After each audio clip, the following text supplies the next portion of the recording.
If you make a plan to watch today's show, you'll score big. Stay tuned. Coming up next on Carolina People.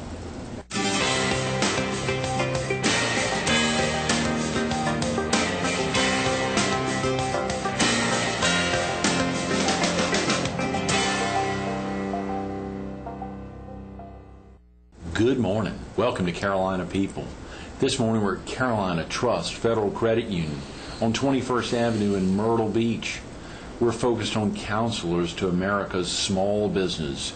And we're visiting with one of the local counselors of SCORE, Bob Goroski. Good morning, Bob. Yeah, nice to see you, Greg. Thank you so much for coming in early on a Monday morning. Good way to kick off the week here. Well, you invited me. Glad to be here. We've been trying to get you back in. It was a couple years ago when you were last with us in the studio there at the Herald, on the former Air Force Base. Yeah.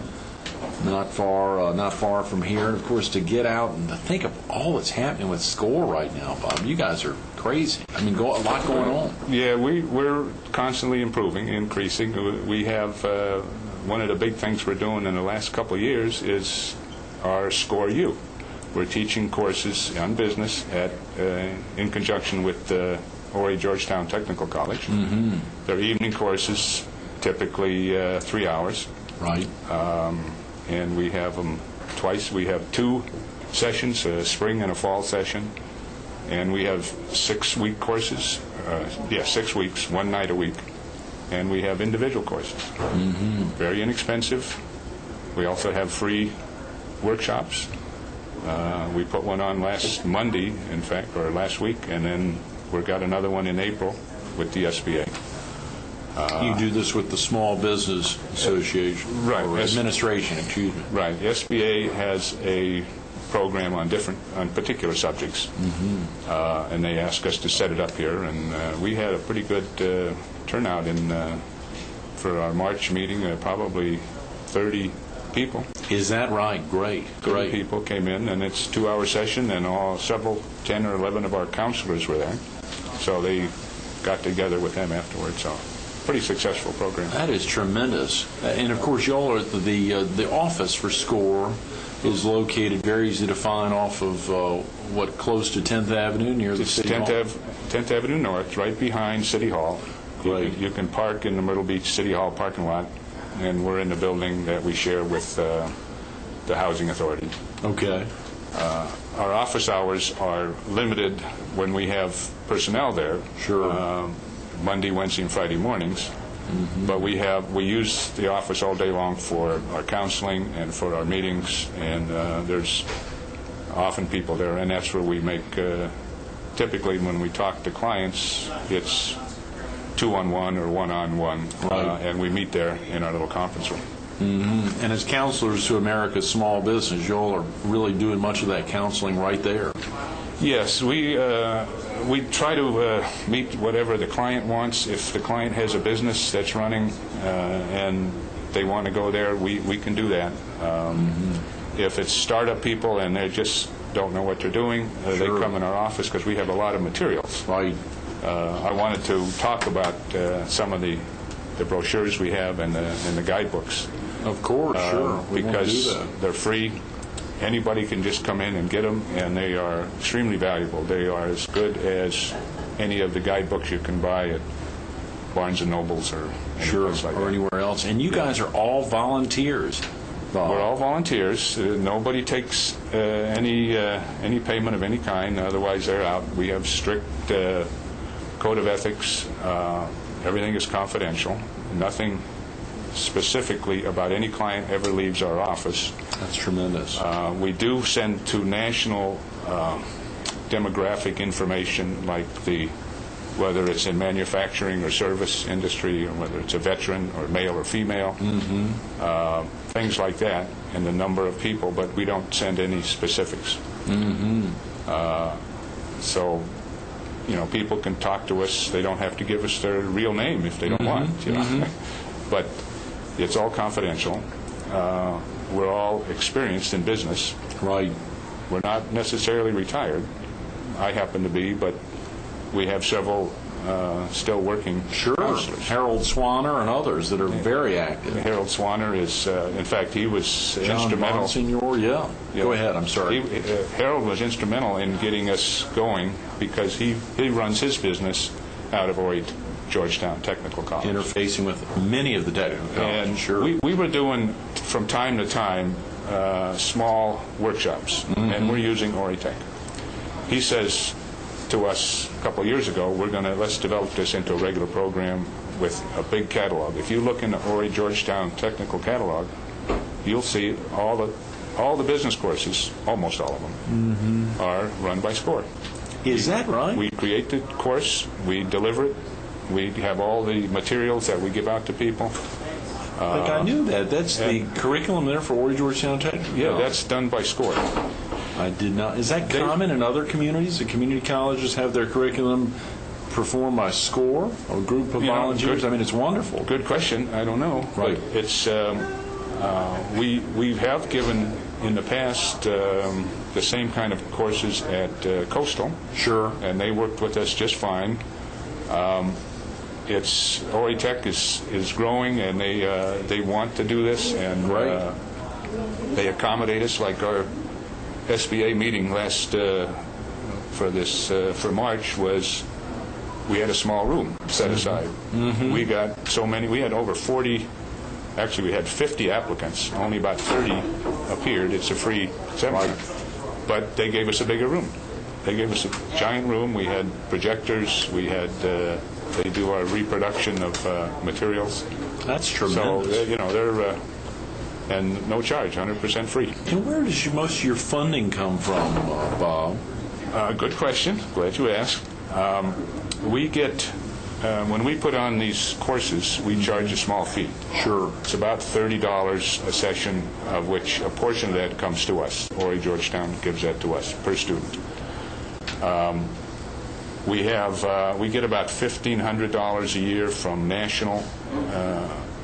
The SBA overall has about $4.5 million that they distribute to the nearly 400 chapters in the U.S. $4.5 million, right? Yeah. So our share, and we have paid office. The 12 or so employees in national up in D.C. they are paid normal salaries, and so the money goes to that. Plus their website, which is very extensive website, expensive one. Score.org. And then the rest of it is distributed out. And there's some big chapters. San Diego, for example, I think has over 200 volunteers. Is that 200 counselors? Yes, sure. We have 20. And wow. Different cities, New York, Chicago, have bigger ones and so on. So they get bigger amount of money. Portions of that. So roughly 1,500 from national. And then we get corporate donations. Local businesses give us donations, and we're running about a $10,000 a year budget right now. So we really do need more donations. We get anonymous donations from time to time. Great. Big companies like the Sun News helps us. We like the Sun News. Jackson. I like them. That's right. Yeah, we like this. No, forgive me. Yes. The Herald supports us. The Herald, thank you. They do. No, we love this. Absolutely. Yeah, the Herald gives us a lot of space for our columns. I've seen that in the Myrtle Beach Area Business Journal that came out last Thursday. Yeah, every month the Business Journal gives us a space that we have some sort of a advice column. I've seen that. I saw this month's on the websites and really making sure they can help a business out. Right. So that's where our money comes from. And sometimes we run a little short, but right now, because our Score U is doing well. Good. We're expecting to get about $3,000 this year. Got a little surplus there. That's great. That won't be surplus. Oh, okay, yeah. That'll cover some. Counselors to America's small business, you sure want to keep it solid and whole and strong financially as much as possible. That's why it's great to get you out. If a viewer needed to get off to work now or to get family off to school, what's the best phone number, even the local chapter website for someone to visit? Well, the phone number is 918-1079. Right. The website, where you can get all the links to everything, is mbscore.org. Okay, mbscore.org. Very simple. short. Sweet. And Also, if anyone is interested in business advice, the SBA site, which is sba.gov, Right. is excellent. Yeah. And the national score site, score.org. Very easy. And there's links to both of those from mbscore.org, right? Oh, absolutely. Sure, Yeah, sure. You can get all that stuff. If you're interested, on our website, you have a little link there that says Meet the Counselors. You can see pictures of us. Oh, good. Even better. Some of us. Not all of us have our pictures in there, but you'll see 15 or 20 of us, what we look like. We're not all old guys like me. There are a few old guys, admittedly, but we have some young people, and we have women, and people in business. So it's a good cross-section. And you all can really make a difference for small business entrepreneurs. I mean, you feel like you're seeing... I think we can help. Yeah. We can always help. We can't hurt, because people can listen to us and ignore us. Sure. Or they can listen to us and maybe get ideas. Yeah. All of us are not necessarily academia. We are hands-on people in business. My own business, for example, I wanted to ask you about that. It was started from scratch. I met one other guy, and we were working evenings for about a year and a half, Saturdays, and we tried to develop a little electronic manufacturing company. So we started from scratch, and we finally got an order, and then another one, and then started getting employees, and it just grew. So my experience is basically engineering and design, but also everything to do with small business. Yes. I did the packing, I did the testing, I did the marketing, I did wash the windows. Yeah, back then, Bob. Was there, I guess SCORE was around, but was there a group that you turned to for advice, or was it just hard knocks? I learned by experience, but at one time I got to about 50 employees, and I had always worked one-on-one. It was 2 people, 4 people, 8 people. Right. And all of a sudden, now I have another level of management. Right. And I got confused. And I was botching things up. Oh, I don't believe it. And I didn't know what to do. And then I just, for some reason, I found out that there's a SCORE chapter in town. And it was walking distance from my office. No. 6-8 blocks. So one afternoon, I said, I'm just going out. Didn't tell anybody where I'm going. Right, I was embarrassed. Oh, yeah. I'm in business, So I show up, and there's these 2 old guys, and they talk to me for about an hour. And they just clarified things and showed me how simple it was to make an organizational plan. Right. And everyone knows what their position is, top to bottom. And it made it all simple. Within a week, I came back and reorganized, and it worked. That's fantastic. So you came into to the group there, the 50 folks who were used to Bob and his partner, or just Bob I was running everything by the seat of his pants. I was total authority. There were nobody did anything except without asking me. Check with Bob. And so with that, you then came in and set up an org chart and had things... Well, I assigned a responsibility to people. That's great. This is what you have to do. Right. And this is your authority. And everyone knew it. There was no secrets. All the way down, every employee knew who was doing what. And that's the same kind of practical advice that you're giving to small business owners these days, Bob. Pretty much, although in Myrtle Beach, as you know, there's not too many businesses with 50 employees. Right, no. So they're a rarity, but we get a few. And I've had similar problems or similar situations here. But the point is, I always remembered that. I never had to go back, but when I sold my business, I retired. There's a SCORE chapter in my town. Right. I went to see those guys, and they said, well, you're too young. I was in my mid-40s. Sure. And I said, okay, and I turned around pretending I was walking out, and they said, oh, no, come on back. So I worked with them in Connecticut for 2 years. They had a really nice office downtown Bridgeport. It was the Redevelopment Association. They had big bucks, so we had a 10th floor office that we shared with everybody. And sure. That part was all good. What I didn't like is it's pretty formal there.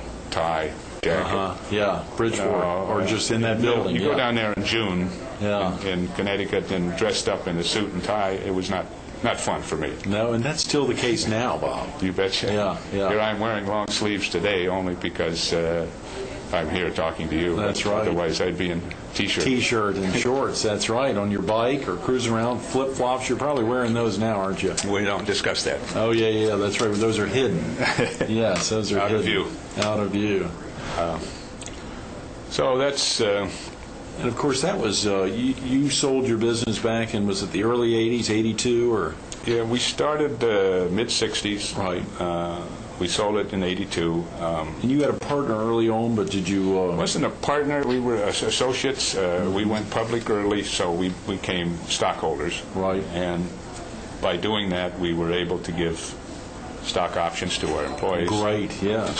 So we had employees that were really eager to work. They would get there early, they'd work late, and never complain. They would do excellent work because they were owners. Absolutely. What was that like, Bob, taking a company public? And what year was that? Oh, that happened before I got started. The fella that I joined with, he formed a public company. Mm-hmm. Only had a handful of stockholders. Right. And he was losing money, lost money for 2 or 3 years. And then he decided to go into manufacturing. But he was not a design engineer. I was. That's how I got into the business. Right. So he says, here, I got this couple of ideas, but it needs to be designed, produced. Mm-hmm. So that's what I did. I started off on the drafting board, designing products, and they worked. Yes. We sold them and slowly built up. That's tremendous. So the public funding in the beginning was really very small. Right. And then the stock options, the employees, myself included, my partner, the key employees, they were investing, so we have a little money there. Sure. But ever since the beginning, we were profitable. That's we wonderful. made profit every year for 20 years. Wow. And assumably it grew a little bit. That's Grew, right. yeah, we were constantly growing. Yeah, we ended up 110 employees. Is that right? From the two of us. In 82. Yep. Yeah. We didn't want to sell because we were having fun. The company was growing. We were making money. Yeah. But because we didn't want to sell, the companies that wanted to buy us were more and more interested. More aggressive, sure.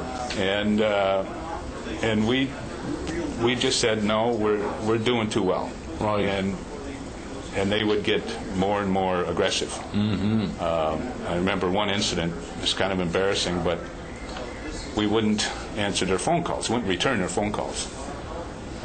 It was basically two companies got down to where they had a bidding war. And one of the companies came in with their attorneys and their three-piece suits and their briefcases, and they knocked on our door, and we set them in our small, what do you call it, reception area. Right. It's probably right. 8 by 10 feet. Oh, wow. That's all. And gave them bad coffee and let them sit there for 2 hours. No. They left furious.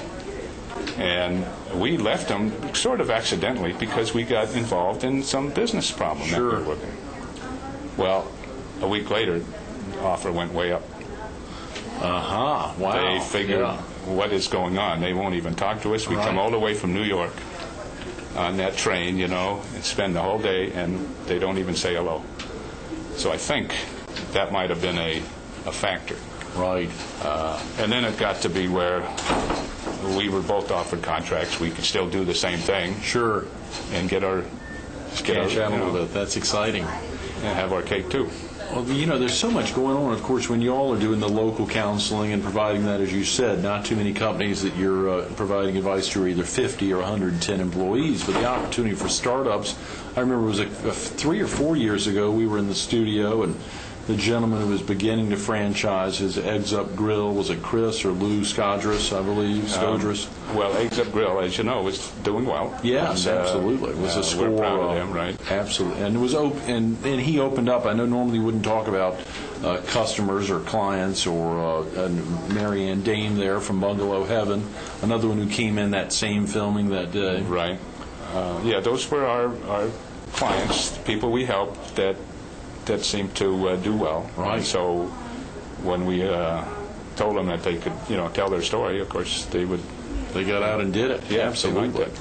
And we have several others, and probably you'll hear about them soon. Good. It's nice. One of the nice things about being a SCORE counselor is when someone calls you or sends you an email that's saying, thank you so much, you really helped. Yeah. Then that sort of is your reward. That must mean a lot, Bob, absolutely. Yeah. To see that. For the ones who do listen, as you said, oftentimes you're making the presentations or doing the one-on-one counseling. They don't have to take the advice. You're doing it for free. Right. And it may not even be. And we tell them, Sure. We never tell them how to do the business. We show them what the options are. Right. And they make the decisions. Sure. Where they're going to go. Sometimes their direction is wrong. We don't say you're going in the wrong direction. We say, here's what's likely to happen if you continue in this direction. Is this what you want to happen? Right.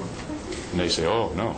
So, do you still provide those opportunities like advice for franchise? Folks who are thinking about franchising their business, or are there folks currently in your mix of 20 local counselors that would be able to provide advice like that? Or even for folks who want to launch internet businesses, is that something where you have folks to provide advice, or is that when you turn to your national counselors? Yeah, there are times when I recommend to some of my clients, because he has a specific problem, a technical problem, to use our email counselors. Right. But we have a wide variety of backgrounds in our group, but we don't get into the technical parts of anybody's business. We talk about the business basics, reading a financial statement, cash flow statements, marketing essentials. This is the basic business stuff. That is what we do. We help write business plans. We could direct them for information on franchising, buying and selling a business, right, and so on, etc. But that, we never get into the technical parts. It's hard, particularly for me, being an engineer. Somebody's got an invention. It's very clever. I'm curious. I want to know more. Sure.